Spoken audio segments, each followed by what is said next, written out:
Good evening, everybody. Welcome to the NYU Public Talk series. Today we are hosting our guest speaker, who's not really a guest. He's been here for a while, Michael Purugganan. I was trying to look for some of his CVs, but it's too much information, so I'm gonna try to cut down on what I could bullet point. So he's a native of the Philippines. He did the undergrad in chemistry at the University of the Philippines during the 80s, the early 80s. And on an interesting note, during that time, he was also involved in political journalism, if I'm not mistaken. And he was even covering the early stages of the downfall that led to the downfall of Marcos' dictatorship. So, and he worked with many magazines, including the Time magazine, the Associated Press, and Newsweek. After his undergrad, he moved to New York, where he did his master's degree in chemistry also at Columbia University, moving on to his PhD at the University of Georgia, where he earned his PhD in botany with a minor in global policy, if I'm not mistaken. He was awarded the Alfred Sloan Foundation Fellowship at UCSD in San Diego. And prior to joining NYU, he was a faculty member at North Carolina State University. And today he is a Silver Professor of Biology at NYU. He's not a stranger to Abu Dhabi. He was one of the pioneers in establishing an active research group here in Abu Dhabi, and he has also active collaborations with local entities, most notably the Khalifa Center of Genetic Engineering and Biotechnology at UAU. And I think you also have other collaborations that are governmental sponsored, which are all addressed towards the evolution of date palm genome. So without further ado, please let's welcome Professor Michael Purugganan.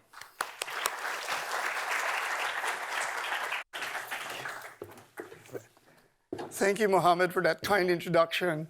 As Mohammed says, I'm not really a stranger to NYU Abu Dhabi. I've been here involved in NYU Abu Dhabi for over 7 years now, I think. I was privileged to be one of those who founded the Center for Genomics and Systems Biology here, which you'll hear a little bit about later on today.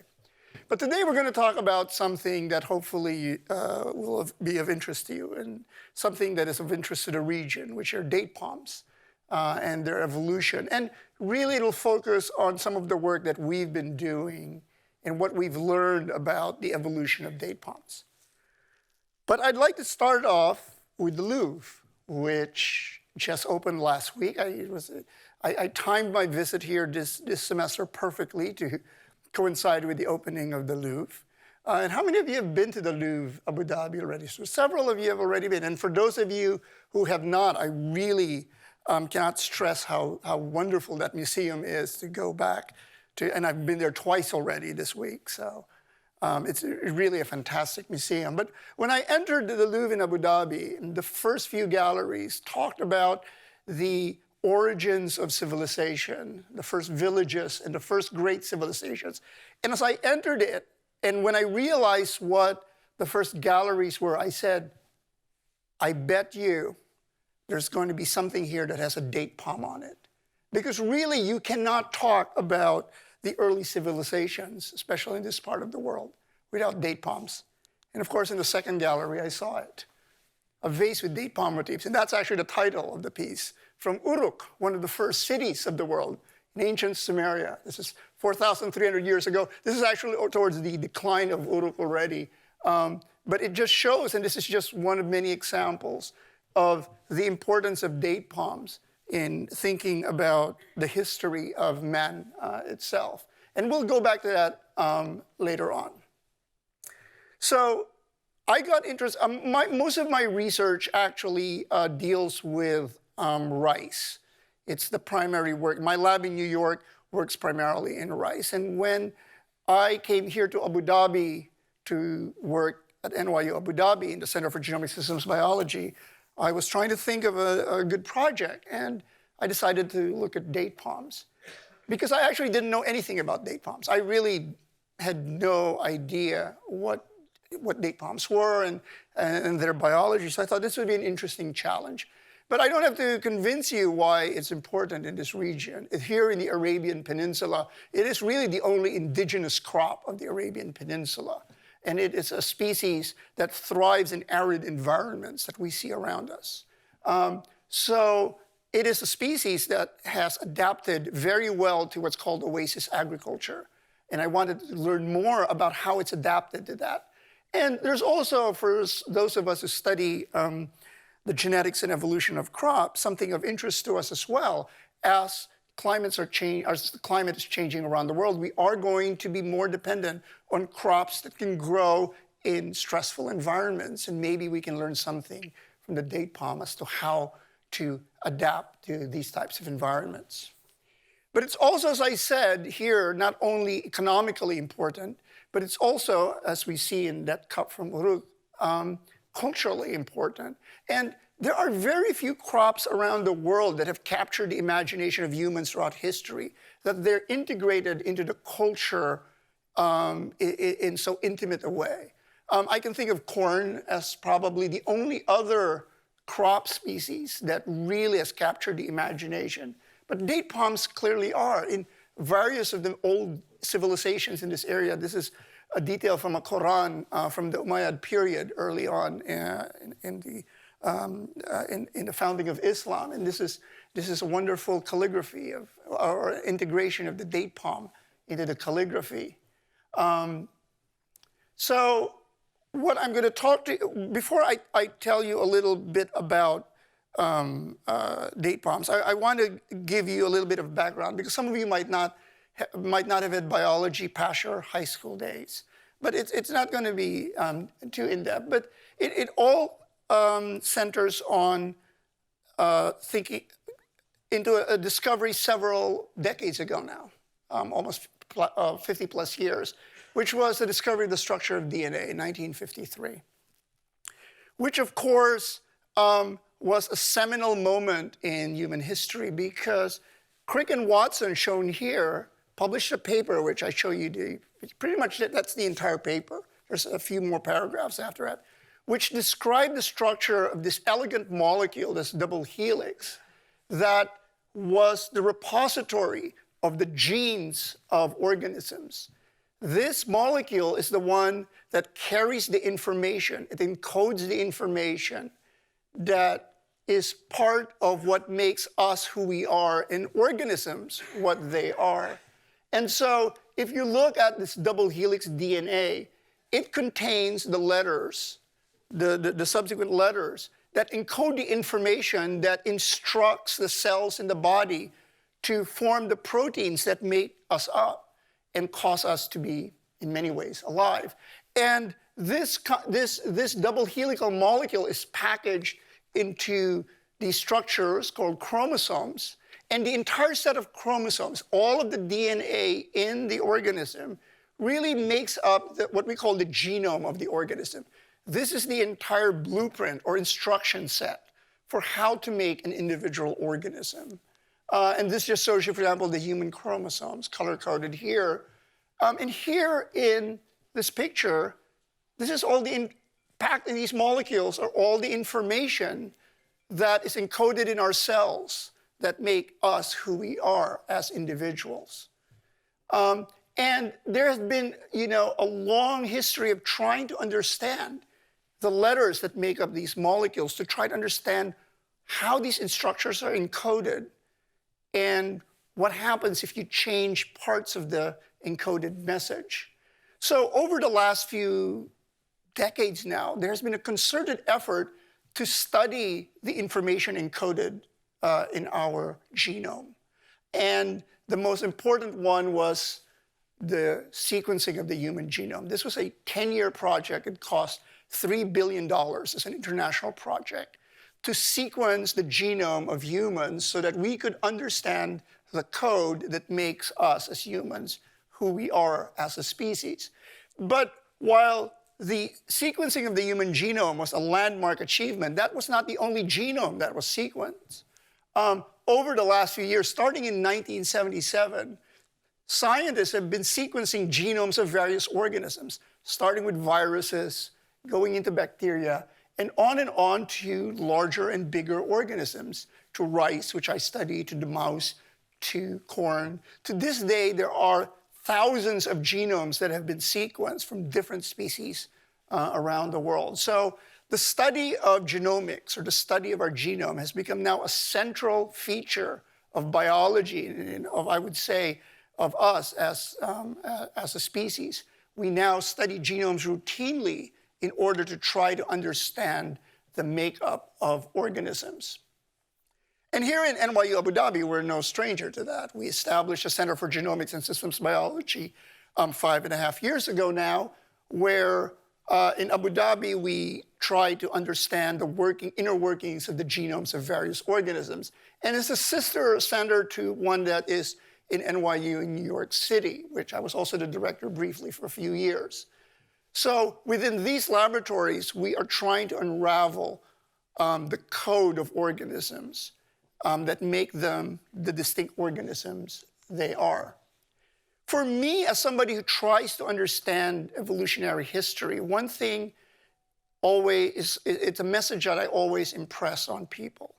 One of the things that's also good about our DNA or our genome is the history of our species is imprinted in our genome. In our genome is information that tells us about the history and evolution of our species, or any species for that matter. And the task we're faced with, me as an evolutionary genomicist, is to try to read this message, to try to use the message imprinted in our DNA to understand how different species have evolved. So my laboratory is focused primarily on understanding diversity of species. Why is it that different species are different from each other, and what are the genes that make different species different from one another? How is the amazing biodiversity in our planet enabled in part by changes in the genes that we find in the genomes of this organism? That is a large question that my group is interested in. And we've been working on this problem now for about 20 plus years in my laboratory. But there is one kind of area of interest in my laboratory, one place that we go to try to understand how species evolve. And it's an area that you might not think of. When you think of people studying evolution of organisms, you think of scientists going to the Galapagos Island or going to the Amazon or different parts of the world where they try to study species in their natural habitat. We go to the marketplace because in the marketplace are actually products of evolution. All the things that we eat are products of an evolutionary process, and I'm going to talk to you a little bit about what I mean by that. The evolution of crop species is actually a distinct evolutionary process, and the process is called domestication. What happens in domestication is that we have co-evolved with different species so that certain species are now dependent on us for their survival, and we've made them dependent on us for their survival and dispersal because we need those species for our own survival, okay? And this came about because of a change in human ecology starting about 12,000 years ago. Prior to 12,000 years ago, we as a species, when we wanted food, we went and hunted for our food, or we gathered wild seeds, wild nuts, wild fruits, and used that to nourish ourselves. That's what we did as a species. Starting about 12,000 years ago, something changed. We decided instead of being dependent on wild plants, for example, we developed this thing called gardens and farms, where we took wild plants and started planting them. And that process by which we individuals started to plant these wild species changed the evolution of those species. So that after thousands of years of us tending to these species in our gardens and in agricultural farms, they have now evolved to become completely new species that are now dependent on us as humans for their survival. So we, as Homo sapiens, changed from being gatherers of plants to being farmers. And this was a seminal point in the history of humans. Around the world, there are about 24 regions where different types of crop species have evolved. There might be more or less than that number. This was something that we've gathered in a paper we published on the anniversary of Darwin's birthday, actually, which we published in Nature. We documented 24 regions around the world where domestication took place of different crop species. The oldest is in this region, in what's called the Fertile Crescent, in a region that goes from modern-day Iraq into southern Turkey into the Levant. This region has the oldest archaeological records for the origin of agriculture. And our oldest domesticated plant species and animal species, with the exception of the dog, actually, come from this region. So wheat, barley, flax, peas, lentils, goats, sheep, and cattle. Those are the ones that were domesticated in this region starting about 12,000 years ago. But we know that this also occurred in other parts of the world fairly independently from each other. So for example, in China, they also independently domesticated several species, including millets and later on rice. And they did it independently from the Fertile Crescent. In the Americas, they also did agriculture independently from the Fertile Crescent and from China. So there they evolved potatoes, they evolved squashes, beans, maize. In North America, they evolved sunflowers. And it's still puzzling to anthropologists, which we are not quite sure why, this occurred around the world independently from each other. And we know that because in the Americas, for example, there was no contact between the Americas and the Old World when domestication started to take place around the world. We do know that it occurred after the last glacial cycle, when regions of the world began to be opened up for agriculture, but we don't know why humans started in different societies to adopt agriculture rather than to remain as hunters and gatherers. But domestication was very important because when domestication occurred, it also gave rise to sedentary societies. Instead of being nomadic hunters and gatherers, people started to then settle into areas where they could farm, where they could tend to their farm. And by settling, they started to organize themselves into villages and into cities. It is no surprise that the first cities were the Fertile Crescent where agriculture originated. Because the use of the origin of agriculture is intimately tied with the origin of surplus food supplies, which then created more organized cities. It led to religious hierarchies, political hierarchies, writing. All of these were traced to those early civilizations that started agriculture.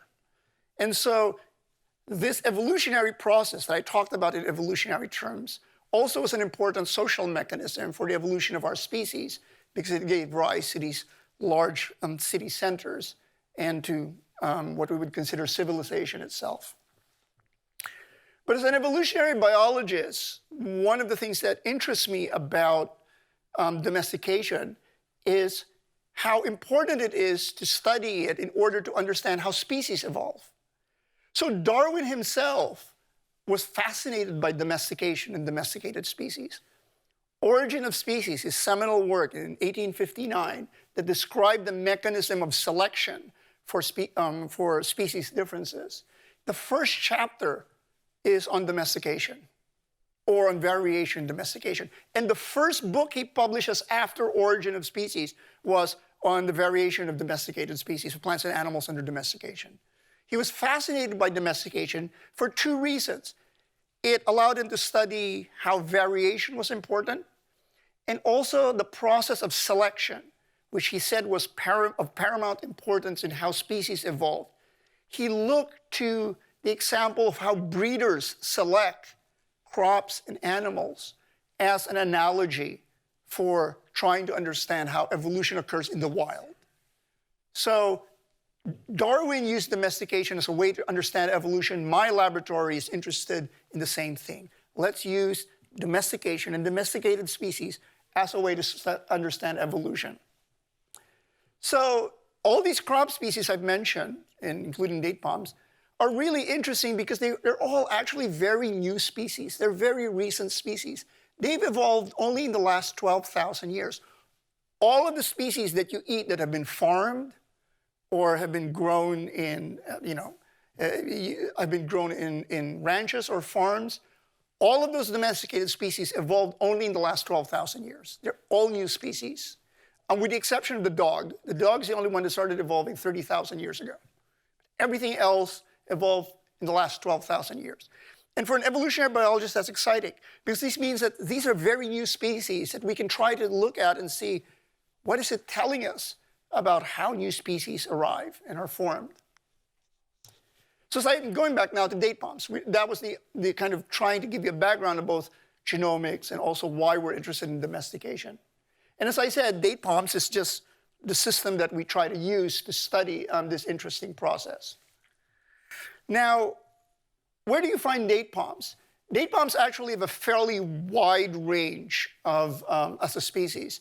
They grow everywhere from the eastern part of the Indian subcontinent all the way into North Africa and into parts of sub-Saharan Africa.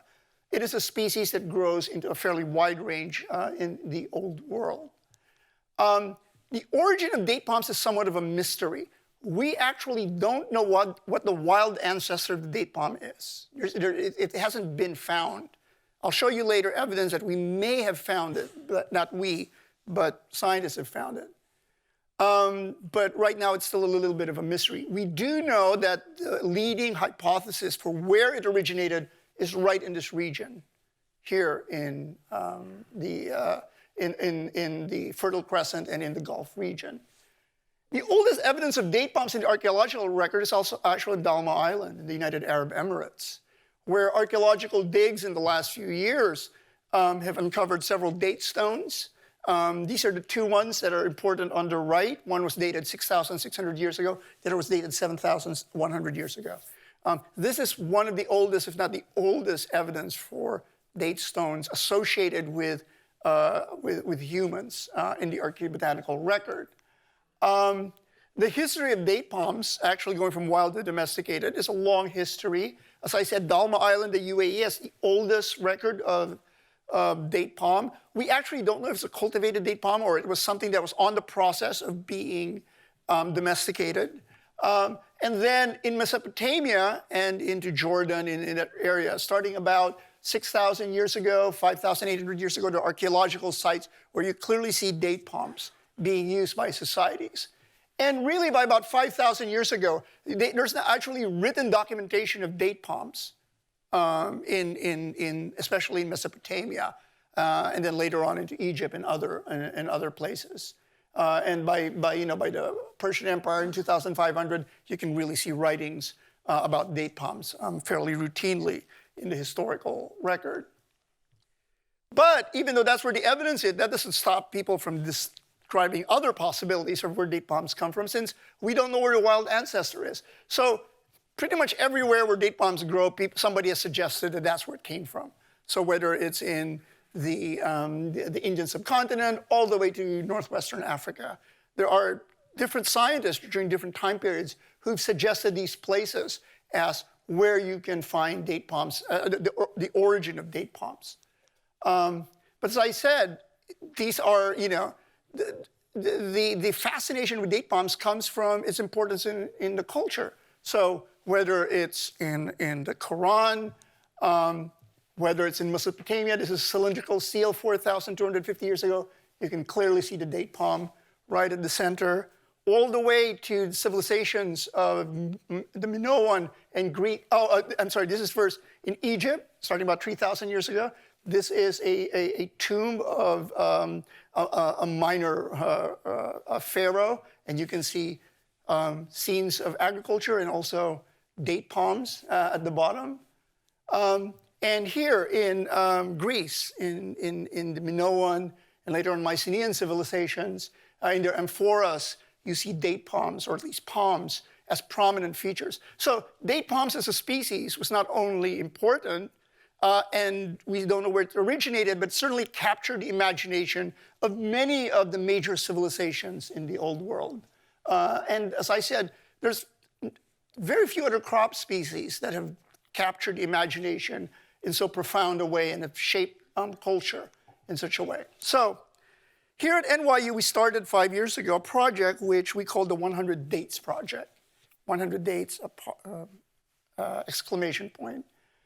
And what we wanted to do was we really wanted to analyze a genome of 100 date varieties to try to understand about their variation and how they evolved. Fortunately, by the way, we don't use it as much because if you Google 100 dates, you come up with something completely different, which is interesting, but let's not do that. So we never managed to keep that, but it's still officially what we call the project. And what we're doing is we're relying on the fact that, as many of you know, there's a large amount of diversity in dates. If you were ignorant like me prior to coming to the Middle East, 8, 9 years ago, to me, dates were Medjool or Deglet Nur, right? Those were the only dates you got when you were going to the supermarket in the United States. To you, that was what a date was. And of course, when you come here, you realize the amazing diversity there are in varieties. There are about 3,000 named varieties of dates that have been cultivated, or at least are thought to be named. And you can see here, this is a poster here from the UAE, which shows you all of the variation of fruit from different date varieties. On the right is actually from our own collection here. We've been collecting varieties and putting them on storage, and that's just from our collection here at NYU Abu Dhabi. The genome of the date palm has been sequenced. That has been completely read, actually twice. One, it was sequenced at Cornell, Qatar, I believe in 2013, and then later on in a joint project between Saudi Arabia and China. They sequenced the date palm genome. On the left, actually, that's just a colored representation of the date palm genome. On the right is the oil palm genome. The oil palm is an important industrial crop in Southeast Asia. They're not similar to each other. They're 30 million years apart in evolution, but they still have a lot of similarity to each other. But what's important is we kind of know the complete set of genes in the date palm and the whole genome. We've read about 600 to 700 million bases. And work is still continuing to try to improve this. While it's been sequenced, the quality of the sequence is, shall we say, not at the highest level that we in the community would want. So there's still continuing efforts to improve that sequence.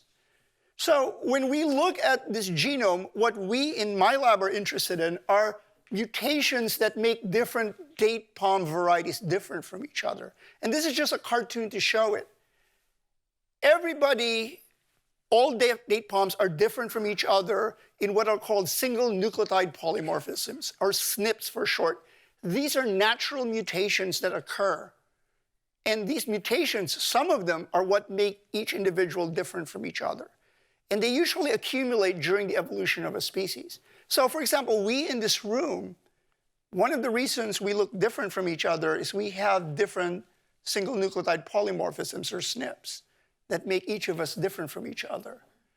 So in my lab, what we try to do is we try to look for these SNPs, catalog them, and analyze them for the message they're telling us about how a species has evolved. And we do that by sequencing the entire genome of these organisms, okay? And we use genome sequencing. This is a machine we've got here. It's an Illumina HiSeq 2500 machine. It's a genome sequencer. Remember I told you the human genome was sequenced for 10 years for $3 billion? This will sequence a human genome for about $25,000 in under 10 days, okay? It's a remarkable machine. It's a real big workhorse in the Genome Center here. And we have several other machines that can sequence the genomes to different levels of depth. And on the right is just an example of data for a single gene, where you can see these little letters there that are showing you those mutations that make those different individuals, which are those different rows, different from each other. That's the information we want to get. We want to get why some individuals have a different message in their gene from some other individuals. What are the single nucleotide polymorphisms that differentiate it? And what we do is we combine the data we get from these sequencing machines, where we look at these polymorphisms, and combine them with mathematical models that have been developed to try to understand how evolution proceeds. So the nice thing about evolutionary genetics, which is the field that I'm involved in, is that there's a really good mathematical framework. The advance of this field comes about from these machines that can generate vast amounts of data and computational methods with high-performance computing that can analyze those vast amounts of data. You put them together, you can start to read genomes in many different ways. So we started this project, and we collected varieties from around the region, from Pakistan and India all the way to North Africa. This was actually more challenging than we thought. We actually thought it would be easy to collect these varieties. It turned out that this was much harder. One of the things that's different about date palms from other crop species is that there is no central international repository of date palm varieties. So in rice, there's one. There's actually two repositories, but the main one is in the Philippines, in the International Rice Research Institute, which has the seed for 110,000 varieties. For maize, there's CIMMYT in Mexico. For potato, there's CIP in Peru. But there's none for date palms.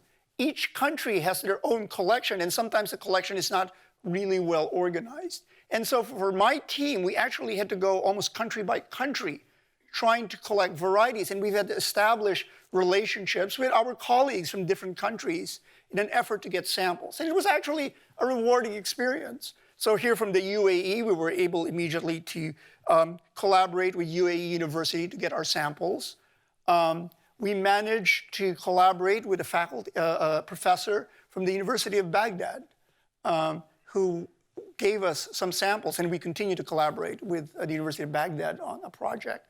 In the start of the Syrian civil war, we actually got samples. It was shipped to us FedEx by a collaborator who sent us DNA from Damascus. And I was surprised that FedEx was still shipping from Damascus when this started. It's kind of a little bit heartbreaking.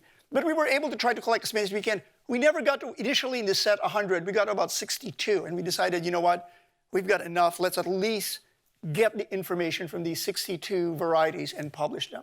So we had 62 varieties, and we were able to document 12 million single nucleotide polymorphisms, or SNPs, between varieties of date palms. That's actually a large number. Just for comparison, for example, for Asian rice, for a similar set, we would probably get about 4 million single nucleotide polymorphisms. 12 million is a lot. There are 19 single nucleotide polymorphisms per 1,000 letters in the genome. And the cultivars, the varieties, show a lot of variation within them. This is a very variable species. This is a very diverse species. And this just shows you a diagram. These are the different varieties and how they're related to each other based on their whole genome. And we're going to see a little bit more about this here. But at the bottom here, if you look at the circle, I'm just going to go here. From here, these are the Middle East varieties. From here to the right, these are the North African varieties. And in the middle are the Egyptian and Sudanese varieties.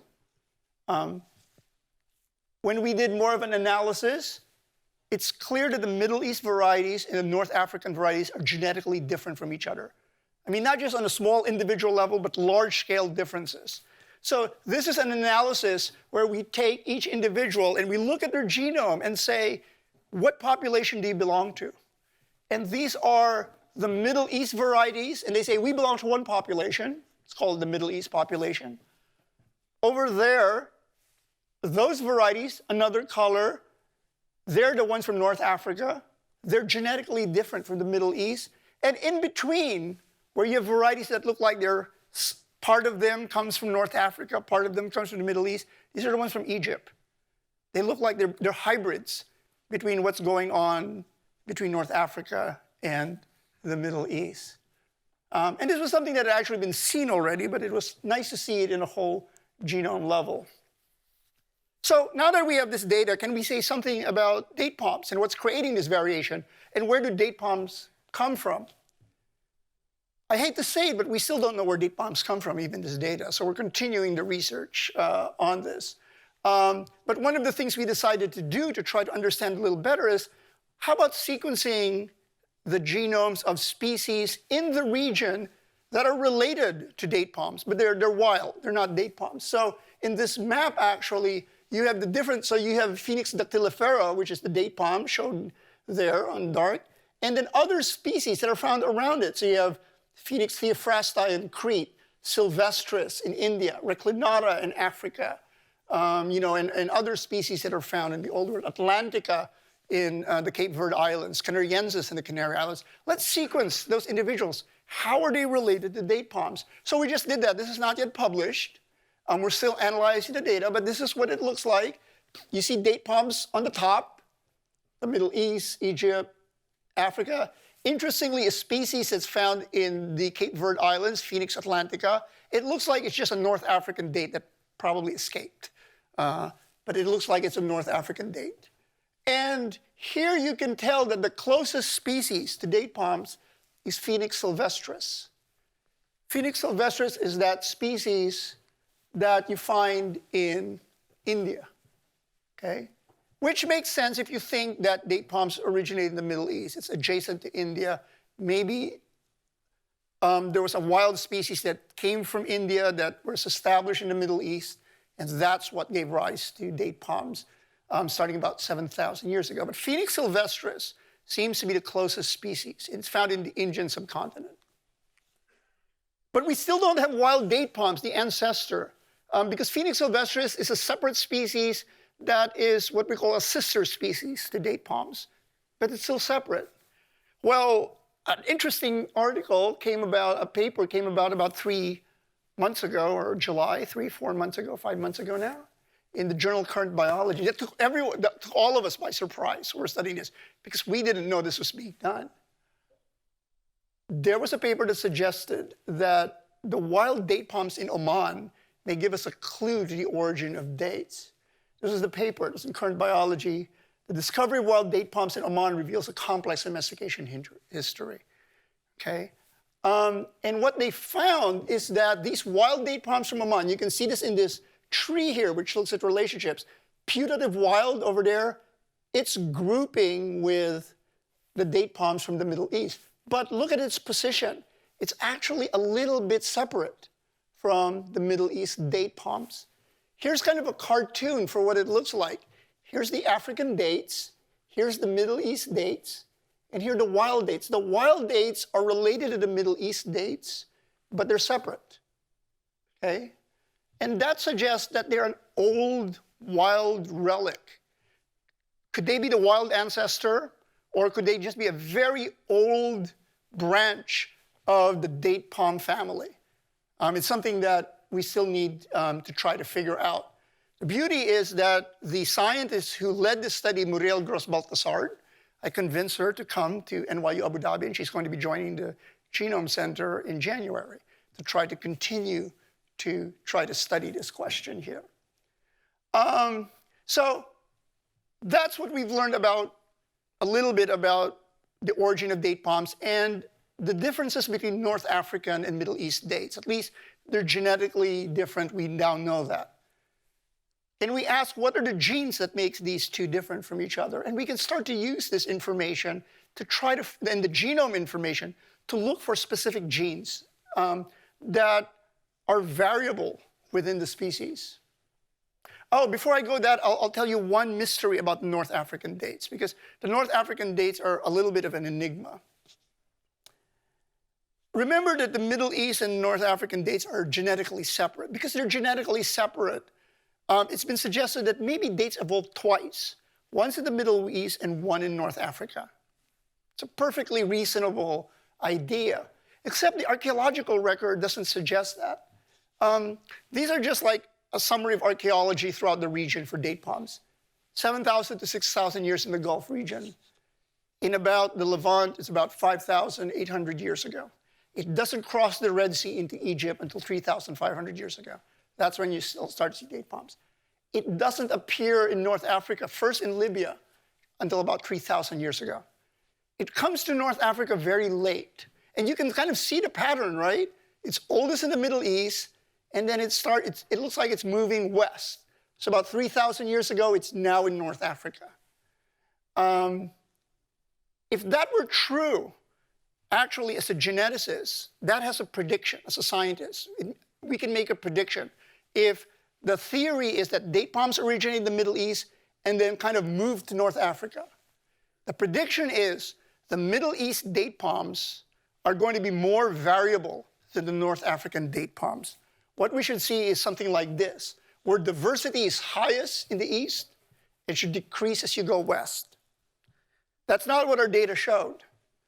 What our data showed is that this is a measure of diversity, how many mutations there are in the genome. It's about 0.008 in the Middle East. It's higher in Africa. Even though it came late in Africa, and by all other indications, it must have come from the Middle East, it actually has higher diversity in North Africa. And this is something we're still trying to figure out. So what we're doing now is we're looking again at all of these wild species to try to see if we can tease apart several questions. Where did dates originate from? And also, where did the North African dates come from? They're clearly related to the Middle East dates, but they're somewhat genetically different. Okay, so now let's come back to the question of what specific genes are involved that make these different dates different from each other. I'll give you two examples that we think we were able to get from our data. This one has to do with the softness of dates. Here in the Middle East, when you buy dates, it's usually the soft ones. Like kalas is a soft date, okay? But there are three classes of dates: soft, semi-soft, and dry dates. The dry dates are called the bread dates. And there's a difference in frequency of those types between North Africa and the Middle East. In the Middle East, there's a preponderance of soft dates. Most of the dates are soft. While in North Africa, there's a lot more dry dates that you can find, at least in the repertoire of dates. And this difference is actually significant between the two. Can we find the gene responsible for the differences between the dry dates that are predominant in North Africa and the soft dates in the Middle East? Well, we did an analysis. You don't need to go into details. What we did was we compared the mutations in the North African versus the Middle East dates. And we were looking for genes where there was a difference in the number of mutations that could signal that there was selection for a particular gene. And we found one. This is one of them that we found, where in North Africa you have almost no variation, and you have some variation in the Middle East. And it hits a gene called pectin lyase. What is this gene? The pectin lyase gene is a gene that is involved in digesting the cell wall of cells, which are kind of woody. And I don't know if you can see that, but there was this other study on tomatoes that when they take the pectin lyase gene and they engineered tomatoes to express that gene, the tomato starts to get very soft, just like you would expect. And so what we're thinking, although we haven't proven it, is that this pectin lyase gene is important for the softness of dates as well. You're looking at the analogy with the tomato. And this is something that can be pursued. There's another one that we think we're on firmer ground. That's the color of dates. If you've gotten dates before they've completely ripened and dried out, you know that there are different colors. There's some dates that are yellow and some that are red. And again, there's a difference between North Africa and the Middle East. In the Middle East, there's more of a mixture of red and yellow dates, while in North Africa, a lot of them are yellow dates. There's some red, but most of them are yellow dates. And what's the gene responsible for the color? You can see that there are red and yellow dates. And remember that oil palm example that I showed you earlier. Oil palm, which is 30 million years separate from date palm. Their fruits also have a yellow and darker colored, it's called negrescence phenotype. Okay? So that in oil palm, you also see a color change in the fruit. And in the oil palm case, they figure out what the gene was. It's a gene called the fluorescence gene. What it is, it's a gene that makes a protein that turns on other genes to make the color to make an enzyme that makes the color, the anthocyanin color that makes the fruit. But what they find in oil palm are those individuals that have what's called the fluorescence phenotype, the one that's yellowish. They've got mutations or SNPs that mutate the protein so that it's shorter. And when it's shorter, we think it doesn't function as well. Okay? And that's creating the yellow color in oil palm. So the question is, could this gene be also important in date palms? Remember, they're both palms. Now, they're separated by 30 million years of evolution. Could it be that even though they're very far apart, the same gene is responsible for color? So Khaled Hazuri, who's in the audience today, who was the project manager for this project, decided to get the date palm, the genes in date palm that were related to the oil palm gene that gave the color polymorphism. And when he sequenced it, lo and behold, he found a mutation in the gene that also causes the gene to be shorter, just like in the oil palm case. The same gene in oil palm and date palms, even though they're separated by 30 million years of evolution, are responsible for the color change in the date palm. And then when you think about it, when we thought about it, we realized it's not surprising, because other examples of fruits that have this color polymorphism, it's actually the same gene over and over again. So whether it's red grapes or yellow grapes, whether it's red or yellow or green apples, red or yellow tomatoes, or you know that, you know what this is? Cacao, chocolate. I didn't know the fruits could be red or yellow, and it's the same gene. So it seems that in evolution, this gene over and over again is what's used by evolution to create color changes in fruits. And so this is something that we're currently also pursuing, looking at this more closely in color. The other thing, the last thing I'd like to say about this in our look at the genome is how that mutation for the color gene came about. It came about because there's a large DNA segment that's inserted in the gene. It's called a copia transposon. It's what we know colloquially as a jumping gene. It is a piece of DNA that can move around the genome and jump into other portions of the genome and mutate those genes. And this is interesting because Barbara McClintock in 1983 won the Nobel Prize for finding jumping genes. She found them in corn first, but now we know that a lot of organisms have them. And Barbara is my actual academic grandmother. So I did work in transposable elements a long time ago. So it was nice to be able to find in date palm a jumping gene, a transposable element. And we know that it must be active because it has gone into this fluorescence gene fairly recently. It must have jumped, we don't know how recent, but it must have jumped within some time in the evolutionary past. We've looked at this gene and we've started to learn more about it. We've decided to call it bin Majid. It's the retrotransposon gene. For those of you who don't know, bin Majid, Ahmad bin Majid, is a 15th century Arab navigator from the UAE.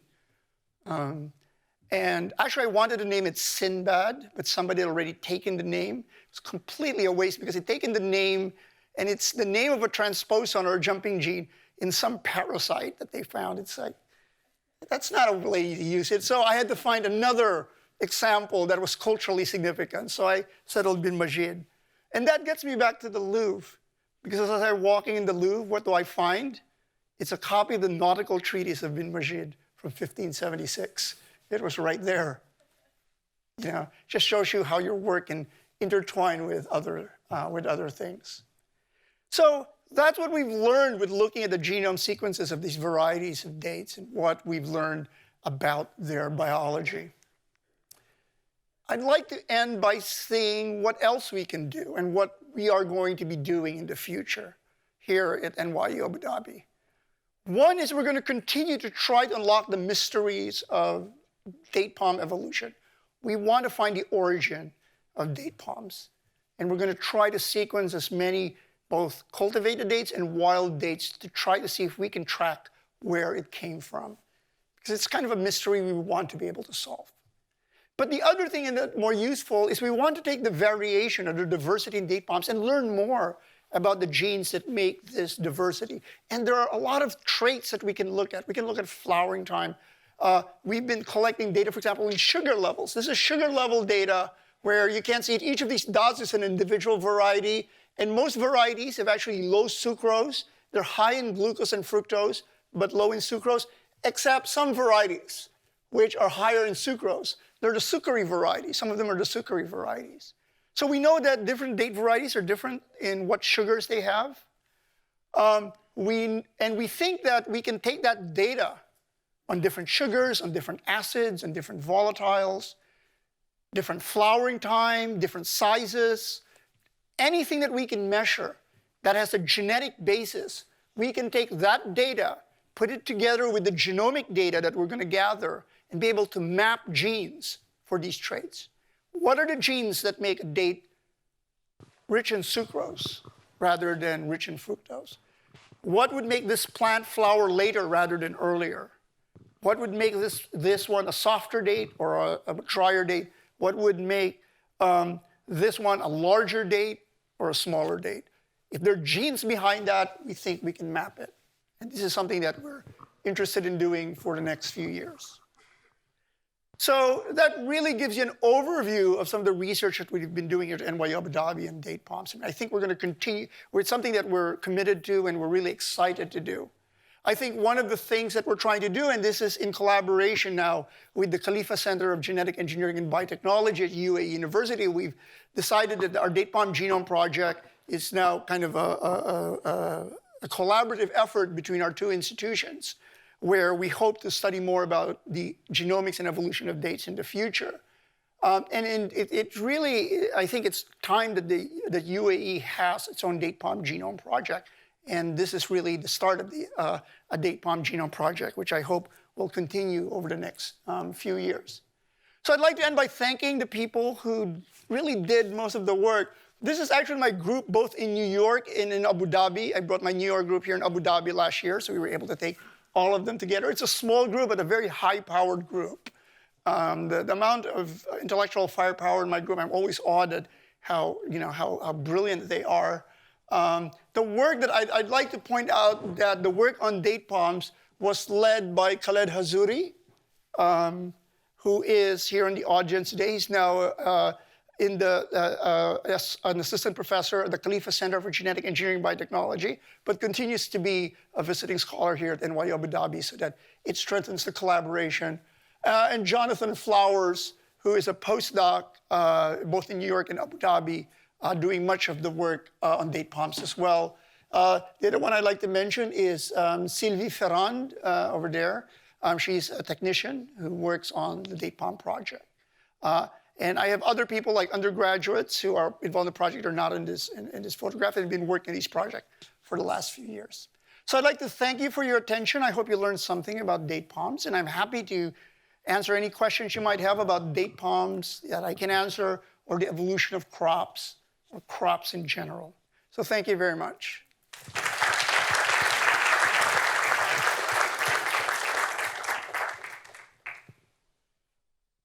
So, any questions that you want? Yes. You mentioned how when dates move from Right. the variety Variety decreases. The variety increases. No, decreases as it goes to North Africa. To Middle East, it's higher. Yeah. The Middle East is higher variation. Yes. So isn't that normal for normal migration? No, I'm sorry. That's the prediction. But actually what we find is the reverse. Yeah, that's what I mean. So, yeah, right. Yeah. I'm sorry. Yeah.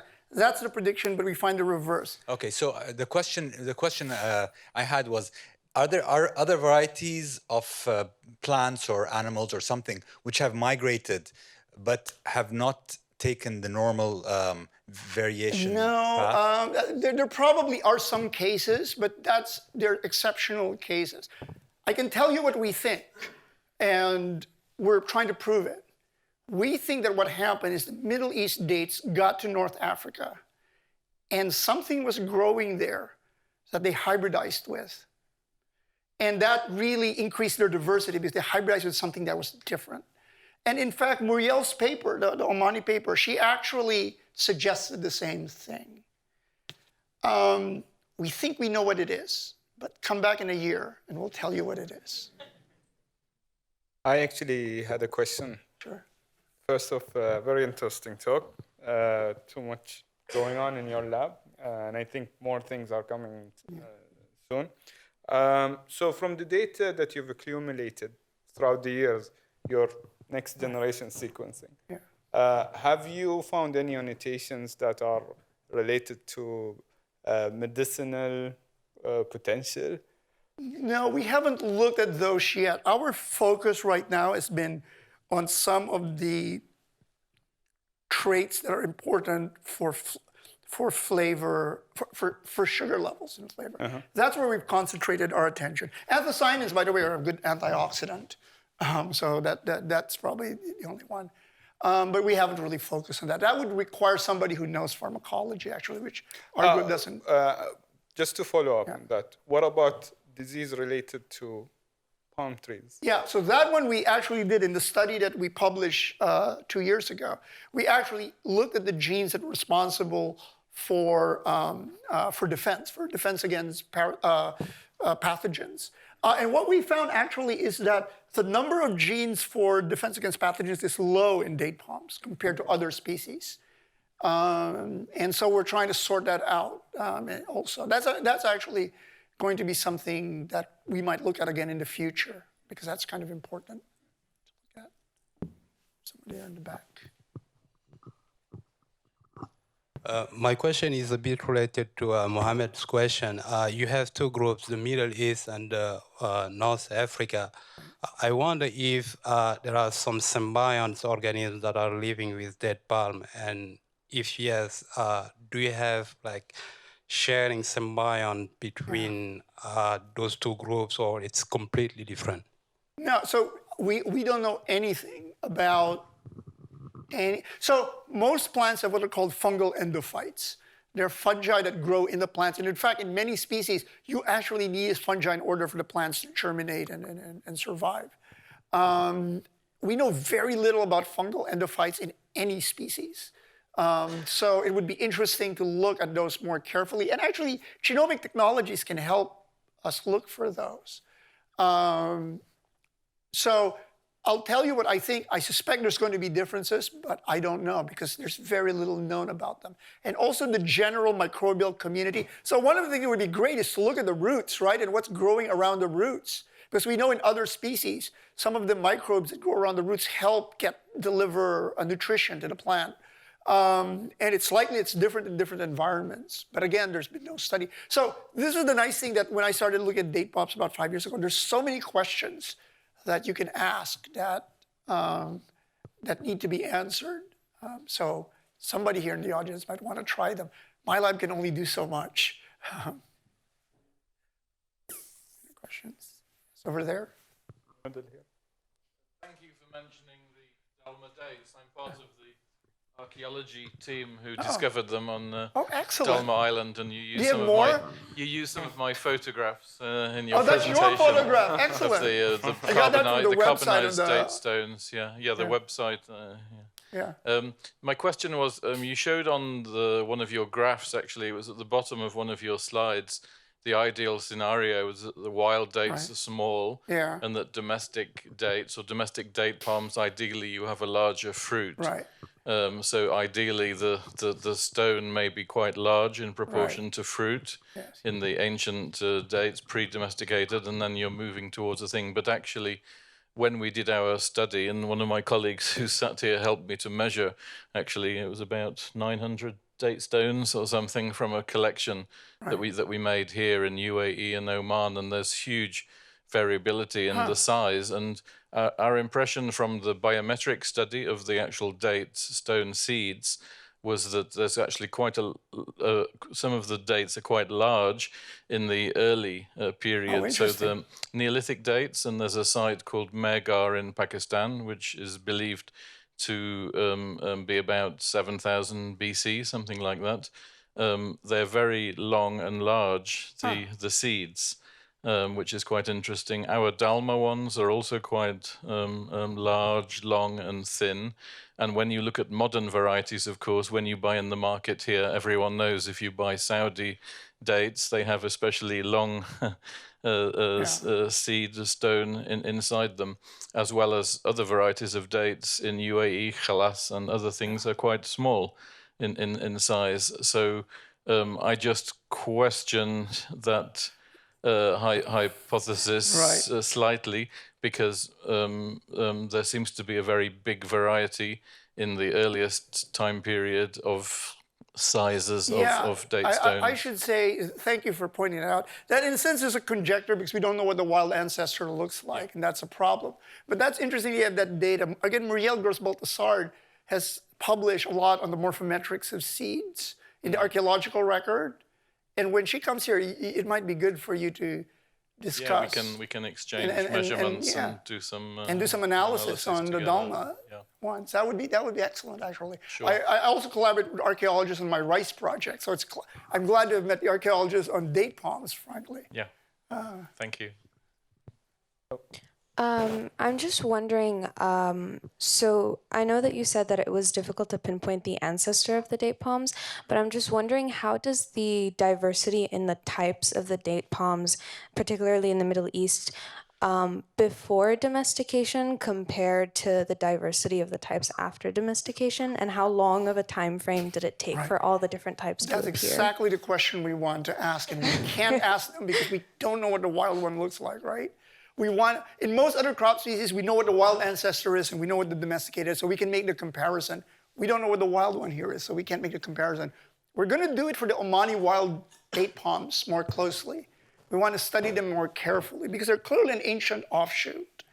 And we want to see if it's consistent with it being truly one of the ancestral populations, which would suggest then that it might have been domesticated Oman Emirati area, rather than further north in the Fertile Crescent.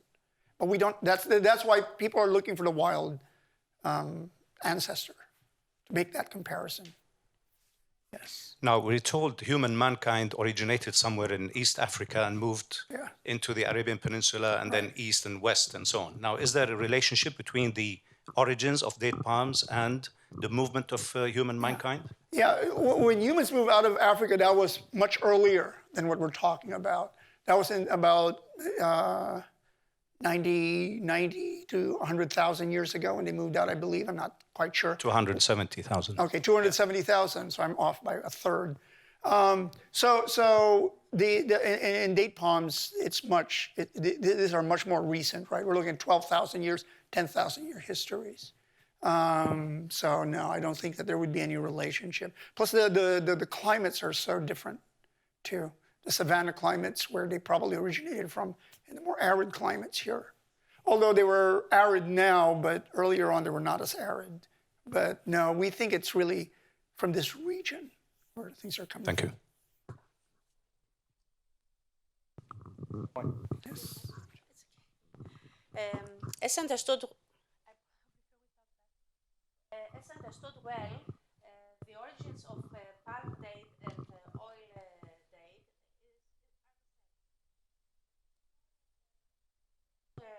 reason provoke the separation of the two species? Oh yeah. Well, no, the two separated about 30 million years ago. And actually, I don't know. I mean, as an evolutionary biologist, I look at very recent events. I don't look at events that far back. The palm group itself is very important, right? If you think about, first of all, it's a worldwide group, the family. So it's found all over the world. And we have several important species there for food or domesticated. So date palms, coconuts are probably the two leading ones for food. And then oil palm, partly for food, partly for industry. But I don't know what led to it. Most of the plant families that evolved 30, 60 million years ago usually was the breakup of the large Pangaea continent and large land masses. But I don't know enough about that time period.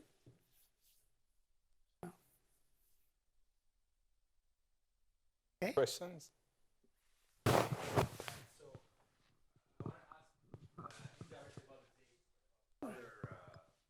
Right.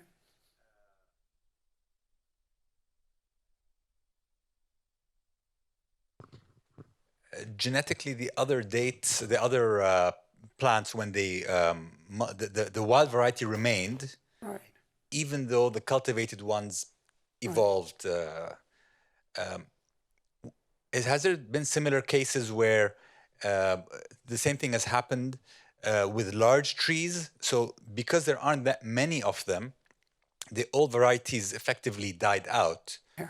Because there isn't, like tomato plants, it's all over the place. But large trees, there are very few of them, so the old ones would die out. So Yeah. the wild varieties would not remain. So that's what there's some have suggested that for date palms. That essentially we won't find a wild ancestor. They've all been displaced by cultivated dates. The other possibility is that